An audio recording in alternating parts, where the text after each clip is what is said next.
Team India से ignore किए जाने के बाद नेपाल क्रिकेट टीम ने श्रेयस अय्यर को दिया 200 करोड़ से भी ज्यादा रुपए का ऑफर।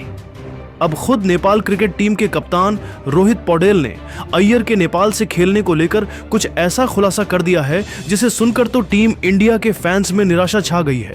तो आखिर नेपाल के कप्तान रोहित ने अय्यर को लेकर क्या कुछ खुलासा किया है? क्या सच में श्रेयस अय्यर छोड़ चुके हैं टीम इंडिया? क्या अब नेपाल की तरफ से खेलेंगे श्रेयस अय्यर? नेपाल के कप्तान रोहित पौडेल के पूरे बयान को तो हम आपको इस वीडियो में जरूर दिखाएंगे, लेकिन दोस्तों उससे पहले आपको क्या लगता है, क्या अय्यर को टीम इंडिया छोड़ना चाहिए या फिर नहीं? आप खुद नीचे कमेंट करके बताइए। दोस्तों पिछले 2-3 दिनों से इंडियन क्रिकेट टीम में जबरदस्त खलबली मची हुई है। जी हां दोस्तों, आपको बता दें कि टीम इंडिया के स्टार बल्लेबाज श्रेयस अय्यर को एशिया कप के लिए शामिल नहीं किया गया, जिसके बाद हर किसी के मन में सवाल बन रहा था कि आखिर इतने महान बल्लेबाज को टीम में क्यों नहीं मौका दिया गया। लेकिन दोस्तों इसी बीच एक ऐसी खबर सामने आती है जिसे सुनकर तो टीम इंडिया के फैंस के पैरों तले जमीन खिसक जाती है। जब श्रेयस अय्यर को टीम इंडिया के सिलेक्टर्स ने इग्नोर किया और एशिया कप के स्क्वाड में उन्हें शामिल नहीं किया, तो क्रिकेट एसोसिएशन ऑफ नेपाल यानी कि नेपाल क्रिकेट टीम की तरफ से श्रेयस अय्यर को 200 करोड़ रुपए और कप्तानी का ऑफर दे दिया गया है। और लोग इस बात का अंदाजा लगा रहे हैं कि शायद अब श्रेयस अय्यर टीम इंडिया का साथ छोड़कर नेपाल की तरफ से क्रिकेट खेलते हुए दिखाई देंगे। बीसीसीआई की तरफ से श्रेयस अय्यर को मनाने की कोशिश की जा रही थी, लेकिन इसी बीच नेपाल क्रिकेट टीम के कप्तान रोहित पौडेल ने अय्यर के नेपाली टीम में खेलने को लेकर कुछ ऐसा खुलासा किया है जिसके बाद तो टीम इंडिया में जबरदस्त हड़कंप मच गया है। दोस्तों नेपाल क्रिकेट टीम के कप्तान रोहित पौडेल ने श्रेयस अय्यर को नेपाली टीम में खिलाने को लेकर खुलासा करते हुए कहा कि अय्यर मौजूदा समय में पूरे क्रिकेट जगत के सबसे महान बल्लेबाजों में से एक है। चाहे वनडे फॉर्मेट और T20 हो या फिर टेस्ट, हर फॉर्मेट में उन्होंने अपने आप को साबित किया है। लेकिन उनके साथ टीम इंडिया के सिलेक्टर्स ने अन्याय किया है। नेपाल क्रिकेट टीम को एक ऐसे खिलाड़ी की जरूरत थी जो हर फॉर्मेट में रन बनाने की भी क्षमता रखता हो और दमदार कप्तानी भी करता हो। हमारी टीम में संदीप लामिछाने जैसे स्टार गेंदबाज हेतु वहीं दीपेंद्र सिंह ऐरी जैसे खतरनाक ऑलराउंडर हैं, लेकिन इसके बावजूद भी हमारी टीम क्रिकेट की दुनिया में उतना ज्यादा कुछ खास नहीं कर पाई है जिसकी उम्मीद हम सभी कर रहे हैं। हमारी टीम की तरफ से श्रेयस अय्यर को 200 करोड़ रुपए और कप्तान बनने का भी ऑफर दिया गया है। अपनी टीम का कप्तान होने के नाते मैं यह भी स्पष्ट कर देना चाहता हूं कि अगर श्रेयस अय्यर नेपाल की टीम से खेलने के लिए राजी होते हैं तो मैं तुरंत कप्तानी छोड़ दूंगा और श्रेयस अय्यर को ही हमारी टीम के सभी खिलाड़ी कप्तान मानने के लिए तैयार हैं। अय्यर बहुत ही ज्यादा महान खिलाड़ी हैं। इस तरीके के प्लेयर क्रिकेट के इतिहास में बहुत ही कम हुए हैं। इतनी शानदार बल्लेबाजी और कप्तानी करने के बावजूद भी टीम इंडिया में उन्हें वह सम्मान नहीं मिल रहा है जो वह डिजर्व कर रहे हैं। इसलिए मैं भी अय्यर सर से यह रिक्वेस्ट करना चाहता हूं कि वह टीम इंडिया को छोड़कर हमारी टीम को ज्वाइन कर लें।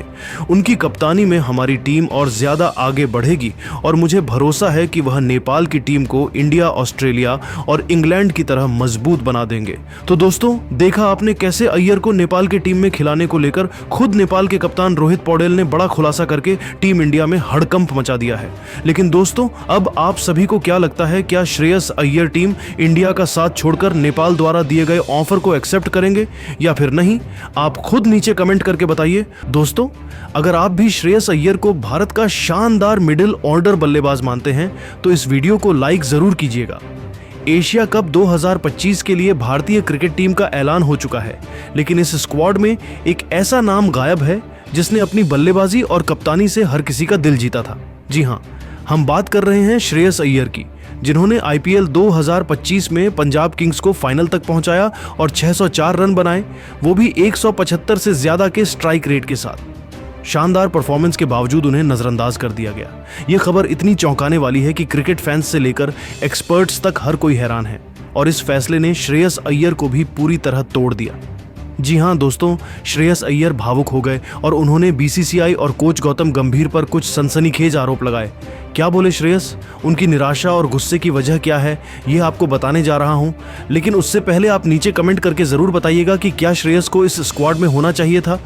एशिया कप 2025 के लिए भारतीय टीम का ऐलान हो चुका है। सूर्य कुमार यादव को कप्तान बनाया गया है और शुभमन गिल को नया उप कप्तान नियुक्त किया गया है। स्क्वाड में कई बड़े नाम शामिल हैं। अभिषेक शर्मा, संजू सैमसन, तिलक वर्मा, हार्दिक पांड्या, शिवम दुबे जैसे बल्लेबाज हैं। जसप्रीत बुमराह की गेंदबाजी में वापसी हुई है। अर्शदीप सिंह, वरुण चक्रवर्ती, कुलदीप यादव, हर्षित राणा जैसे गेंदबाज भी टीम में हैं। जितेश शर्मा को बैकअप विकेटकीपर के तौर पर चुना गया है और सबसे हैरानी की बात, रिंकू सिंह को खराब फॉर्म के बावजूद स्क्वाड में जगह मिली है। लेकिन इस 15 सदस्यीय स्क्वाड में श्रेयस अय्यर का नाम कहीं नहीं है, ना मुख्य स्क्वाड में, ना ही स्टैंड बाय लिस्ट में। यह फैसला इतना चौंकाने वाला है कि हर कोई सवाल उठा रहा है, आखिर श्रेयस को क्यों बाहर किया गया? क्या उनकी परफॉर्मेंस में कोई कमी थी या फिर इसके पीछे कोई और वजह है? श्रेयस अय्यर का बाहर होना इसलिए और भी हैरान करता है क्योंकि वह T20 फॉर्मेट में भारत के सबसे भरोसेमंद मिडिल ऑर्डर बल्लेबाजों में से एक है। उनके T20 इंटरनेशनल करियर की बात करें तो उन्होंने 51 मैचों में 1104 रन बनाए हैं और उनका स्ट्राइक रेट 136.54 है। स्पिन गेंदबाजी के खिलाफ उनकी बल्लेबाजी UAE की धीमी पिचों पर गेम चेंजर साबित हो सकती थी। IPL 2025 में तो उन्होंने कमाल ही कर दिया। पंजाब किंग्स को फाइनल तक ले गए, 14 मैचों में 604 रन बनाए और उनका स्ट्राइक रेट 175.07 रहा। इतना ही नहीं, उनकी कप्तानी ने भी सबको प्रभावित किया। पहले कोलकाता नाइट राइडर्स और फिर पंजाब किंग्स के लिए उनकी लीडरशिप ने दिखाया कि वह न सिर्फ एक शानदार बल्लेबाज हैं बल्कि एक बेहतरीन लीडर भी। फिर भी BCCI और चयनकर्ताओं ने उन्हें स्क्वाड में शामिल नहीं किया। यह फैसला फैंस को बिल्कुल समझ नहीं आ रहा। टीम में जगह न मिलने पर श्रेयस अय्यर ने एक इंटरव्यू में अपनी दिल की बात रखी। आंसुओं को रोकते हुए भावुक अंदाज में उन्होंने कहा, मैंने हमेशा अपने देश के लिए दिल से खेला है, चाहे वो भारत के लिए हो या IPL में मेरी फ्रेंचाइजी के लिए। मैंने हर बार अपनी पूरी जान लगा दी। IPL 2025 में मैंने 60 से ज्यादा रन बनाए, अपनी टीम को फाइनल तक पहुंचाया। T20 फॉर्मेट में मैंने मिडिल ऑर्डर में लगातार अच्छा प्रदर्शन किया है, फिर भी मुझे नजरअंदाज कर दिया गया। ये मेरे लिए सिर्फ एक सिलेक्शन का मसला नहीं है, ये मेरे आत्मसम्मान का सवाल है। मैंने कभी शॉर्टकट नहीं अपनाया, हमेशा मेहनत और परफॉर्मेंस पर भरोसा किया, लेकिन लगता है कि अब सिलेक्शन सिर्फ परफॉर्मेंस का खेल नहीं रहा। श्रेयस ने BCCI और कोच गौतम गंभीर पर सीधे सवाल उठाए। उन्होंने कहा, मैं यह नहीं कहता कि कोई साजिश है, लेकिन कुछ फैसले समझ से परे हैं। गंभीर सर मेरे मेंटर रहे हैं, मैंने उनके अंडर KKR में खेला, उनकी कप्तानी और कोचिंग से बहुत कुछ सीखा, लेकिन मुझे नहीं पता कि मेरी कमी क्या है।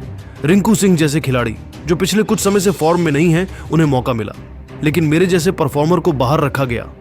क्या यह इसलिए कि मैं अपनी बात खुलकर रखता हूं या फिर कोई और वजह है? BCCI को यह स्पष्ट करना चाहिए कि मेरे सिलेक्शन में क्या दिक्कत थी। अगर परफॉर्मेंस ही पैमाना है तो फिर मेरे आंकड़े सबके सामने हैं, मैंने क्या गलत किया? श्रेयस का यह बयान सुनकर फैंस का गुस्सा 7वें आसमान पर है। सोशल मीडिया, खासकर X पर फैंस ने BCCI और गौतम गंभीर के खिलाफ जमकर भड़ास निकाली। एक फैन ने लिखा, श्रेयस को बाहर करना BCCI का सबसे बेवकूफ़ी भरा फैसला है। क्या गंभीर को सिर्फ अपने पसंदीदा खिलाड़ी चाहिए? एक अन्य यूजर ने लिखा, रिंकू सिंह फॉर्म में नहीं फिर भी स्क्वाड में। श्रेयस ने IPL में धमाल मचाया फिर भी बाहर। ये सिलेक्शन क्या मजाक है? एक और फैन ने सवाल उठाया, BCCI को जवाब देना होगा, श्रेयस जैसे टैलेंट को यूं बर्बाद नहीं करना चाहिए। फैंस का मानना है कि श्रेयस को नजरअंदाज करना न सिर्फ उनके साथ नाइंसाफी है, बल्कि यह भारतीय क्रिकेट के लिए भी नुकसानदायक हो सकता है। यहाँ सवाल यह भी उठता है कि आखिर श्रेयस को क्यों बाहर किया गया? क्या उनकी परफॉर्मेंस में कोई कमी थी? बिल्कुल नहीं, उनके आंकड़े तो उनके पक्ष में बोलते हैं। फिर क्या वजह हो सकती है? कुछ एक्सपर्ट्स का मानना है कि चयनकर्ता और कोच गौतम गंभीर T20 वर्ल्ड कप 2026 को ध्यान में रखकर एक युवा और आक्रामक स्क्वाड तैयार करना चाहते हैं। शुभमन गिल को उप कप्तान बनाना और अभिषेक शर्मा, तिलक वर्मा जैसे युवा खिलाड़ियों को मौका देना इस रणनीति का हिस्सा हो सकता है। लेकिन फिर सवाल यह है कि रिंकू सिंह जो हाल के समय में फॉर्म में नहीं हैं, उन्हें क्यों चुना गया? क्या यह सिर्फ उनकी फिनिशिंग स्किल्स के लिए है? और अगर ऐसा है तो श्रेयस अय्यर जो मिडिल ऑर्डर में स्थिरता और आक्रामकता दोनों ला सकते हैं, उन्हें क्यों नजरअंदाज किया गया? श्रेयस ने अपने बयान में यह भी कहा कि वह इस फैसले से निराश हैं लेकिन हार नहीं मानेंगे। उन्होंने कहा, मैं निराश हूं लेकिन हारा नहीं हूं, मैं अपनी परफॉर्मेंस से वापसी करूंगा। मेरे फैंस का प्यार मेरी सबसे बड़ी ताकत है।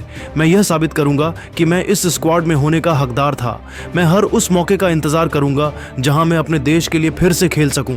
श्रेयस की इस बात से साफ है कि वह टूटे जरूर हैं, लेकिन उनका जज्बा अभी भी बरकरार है।